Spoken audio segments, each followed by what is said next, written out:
11th Hindi medium student, आज के lecture में हम पढ़ेंगे त्रिकोणमितीय समीकरण tan square theta is equal to tan square alpha का व्यापक मान पढ़ेंगे स्टूडेंट। तो इसका चलिए मान निकाला जाए, इसका व्यापक मान निकाला जाए। जब इसका व्यापक मान निकाल लेंगे तो हम एक चार्ट बनाएंगे कि त्रिकोणमितीय समीकरण में हम क्या क्या पढ़ चुके हैं। वो चार्ट बना करके एक तरफ त्रिकोणमितीय समीकरण लिखेंगे और दूसरी तरफ उसका व्यापक मान लिखेंगे। आपको मान याद रखने पड़ेंगे ताकि प्रॉब्लम, उस पर आधारित प्रॉब्लम हम सॉल्व कर सकें। ठीक है ना स्टूडेंट? चलिए इसका हम व्यापक मान निकालें। तो चलिए स्टूडेंट, दिया है त्रिकोणमितीय समीकरण, त्रिकोणमितीय समीकरण दिया है त्रिकोणमितीय समीकरण tan square theta is equal to tan square alpha. इसके व्यापक मान ज्ञात करना है,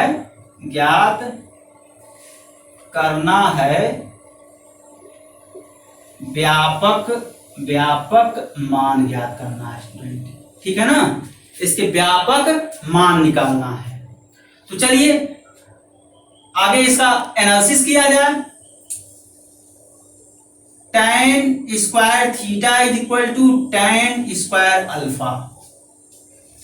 स्टूडेंट इसको पक्षांतर कर लीजिए, जो राइट हैंड साइड में जो टर्म है उसको पक्षांतर कर लीजिए तो माइनस हो जाएगा, लेफ्ट हैंड साइड में आएगा तो tan square theta minus tan square alpha equal to 0 हो जाएगा स्टूडेंट। अब यहां देखिए वर्गांतर का फार्मूला लगा दीजिए जो आप जानते हैं, a square minus b square is equal to a minus b into a plus b. लगाइए, जब लगाएंगे तो क्या होगा, tan theta minus tan alpha, tan theta plus tan alpha. यहां स्टूडेंट कैसे ब्रेक कर रहे हैं इसको यहां लिख लीजिए, a square minus b square a minus b a plus b. ठीक है ना स्टूडेंट? इसको मैं यहां लिख लेता हूं ऐसे। इसी फार्मूले का इस्तेमाल करके इस टर्म को हम ब्रेक किए हैं। ठीक है ना स्टूडेंट्स? ये इक्वल 0 हो जाएगा। अब चलिए इस टर्म का मान निकालना है तो इसको नॉन जीरो रखना पड़ेगा और इस टर्म का मान निकालेंगे तो इसको नॉन जीरो रखेंगे। स्टूडेंट दोनों टर्म को हम एक साथ जीरो नहीं रखेंगे, नहीं तो वो क्या हो जाएगा, वो अमान्य हो जाएगा स्टूडेंट। और अमान्य के केस में आप किसी भी टर्म का मान नहीं निकाल पाएंगे। सो स्टूडेंट आप एक ही टर्म, जिस टर्म का मान निकालना है उसको जीरो इक्वेट करिए और अदर टर्म को नॉन जीरो रखिए, तभी आप मान निकाल पाएंगे।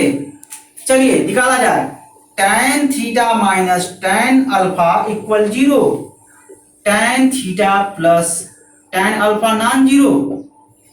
चलिए इसका मान निकाला जाए student, tan theta minus tan alpha equal 0, tan theta is equal to tan alpha. ये तो फार्मूला है स्टूडेंट, इसका मान मैं निकलवा दिया हूं। ये त्रिकोणमितीय समीकरण tan theta is equal to tan alpha, इसका व्यापक मान हम पढ़ाए थे, वही फार्मूला यूज कर लीजिए। Theta is equal to n pi plus alpha such that n belongs to integer. ठीक है ना स्टूडेंट? ये इक्वेशन नंबर फर्स्ट हो गया। और ना हो तो यहाँ फार्मूला इस्तेमाल जो किए हैं वो लिख लीजिए, tan theta is equal to tan alpha, theta is equal to n pi plus alpha such that n belongs to integer. ये मैं इसका प्रूफ करवाया था ना स्टूडेंट, इसको आपको याद रखना होगा। ये रिजल्ट यहां हम इस्तेमाल किए हैं। ओके स्टूडेंट्स, चले अब इस टर्म का मान निकालें।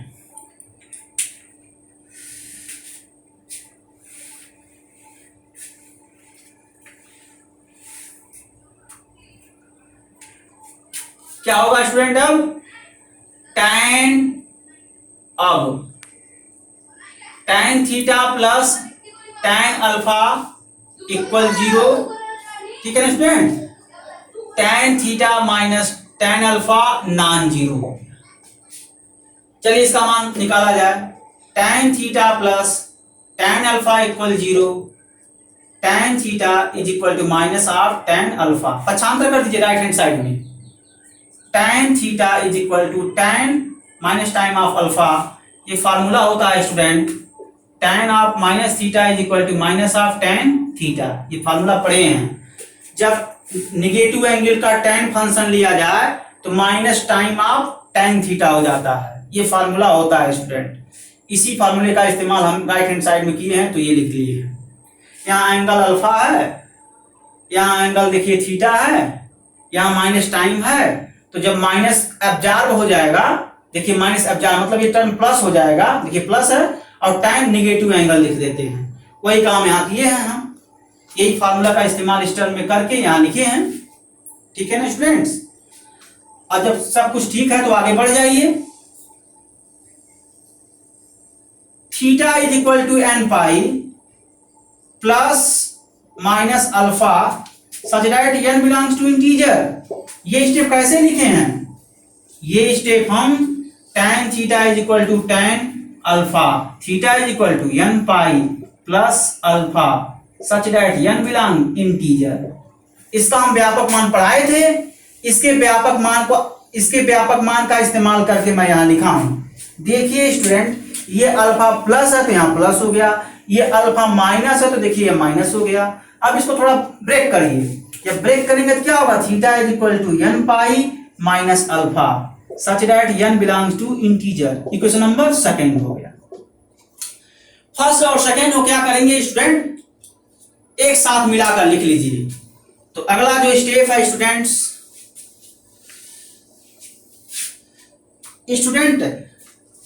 आप समीकरण 1 और समीकरण 2 को एक साथ लिख लीजिए, तभी ना उसको एक साथ मिलाकर लिखेंगे।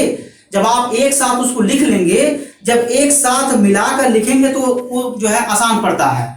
तो यहां मैं लिख ले रहा हूं theta is equal to N pi plus alpha such that N belongs to integer. ये इक्वेशन नंबर फर्स्ट है। और theta is equal to N pi minus alpha such that N belongs to integer, equation number second है। ठीक है ना students. अब इसी first और सेकंड को एक साथ मिलाकर हम लिखेंगे। तो लिखिए समीकरण फर्स्ट और समीकरण सेकंड को एक साथ मिलाकर लिखेंगे। एक साथ मिलाकर लिखने पर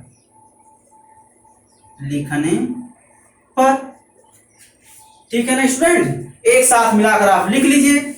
जब लिखेंगे तो क्या होगा? Theta is equal to N pi plus minus alpha such that N belongs to integer. Student, theta is equal to N pi plus minus alpha such that N belongs to integer ही त्रिकोणमितीय समीकरण का व्यापक मान है। त्रिकोणमितीय समीकरण क्या कंसीडर किए हैं? त्रिकोणमितीय समीकरण tan square theta is equal to tan square alpha, tan square theta is equal to tan square alpha का व्यापक मान theta is equal to n pi plus minus alpha such that n belongs to integer. तो ये आपका answer हुआ student. मैं थोड़ा summarise करने जा रहा हूं। अब तक जिन त्रिकोणमितीय समीकरण का हम व्यापक मान पढ़ा दिए हैं, हम एक चार्ट बना दे रहे हैं, उसको आप याद रखेंगे।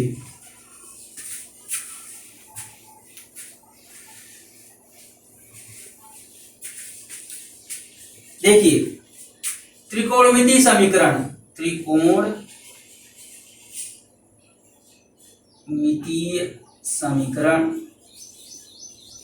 समीकरण इसके व्यापक मान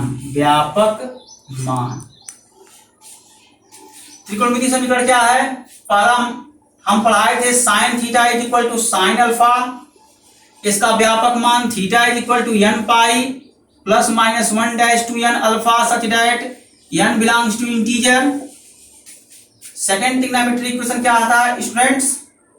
cos theta is equal to cos alpha, theta is equal to 2n pi plus minus alpha such that n belongs to integer. और तीसरा क्या था?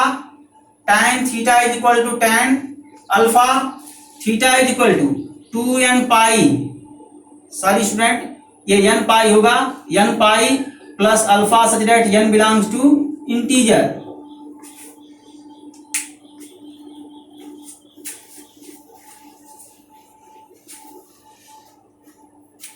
चौथा क्या, वर्ग वाला, त्रिकोणमितीय समीकरण का हर टर्म वर्ग के रूप में हो, यानी sine square theta is equal to sine square alpha, तो theta is equal to N pi plus minus alpha such that N belongs to integer. पांचवा क्या है student, cos square theta is equal to cos square alpha, theta is equal to N pi plus minus alpha such that N belongs to integer.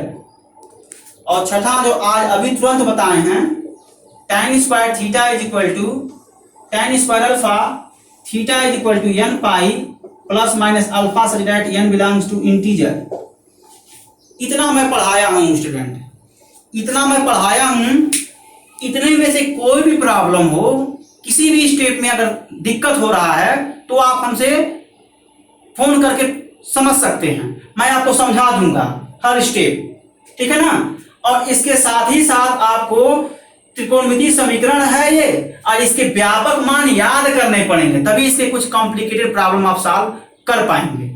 इसके मान आपको याद करने पड़ेंगे। मैं नोट में भी जो है समराइज कर दिया हूं, जब मैं नोट दूंगा तो मैं आपसे पूछूंगा, कहीं भी किसी भी स्टेप में आपको प्रॉब्लम हो तो पूछिए, तो फोन करके वहां पूछ सकते हैं, मैं उसको समझा दूंगा, ठीक है ना। एक खास बात यह है स्टूडेंट, इन तीन त्रिकोणमितीय समीकरण का व्यापक मान सेम होता है, आप देख सकते हैं सेम होता है, ठीक है ना, तो आसानी से याद हो जाएगा। तो स्टूडेंट आज के लिए इतना ही। Okay, thanks.